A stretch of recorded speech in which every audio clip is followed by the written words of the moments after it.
Hi guys, I'll be showing you how to create this cool presentation with Microsoft Sway. Microsoft Sway, as you can see here.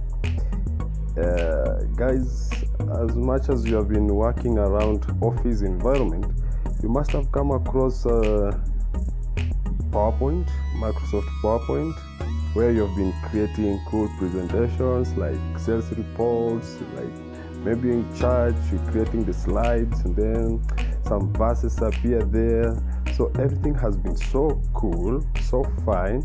And as you can see in front of us, there is a cool presentation here, the food gallery, and then I have given some text here, some heading, some food whatever, and then you can see here I have a very cool slideshow of food pictures. And then down here, after looking closely to the images, did you find something to smile about?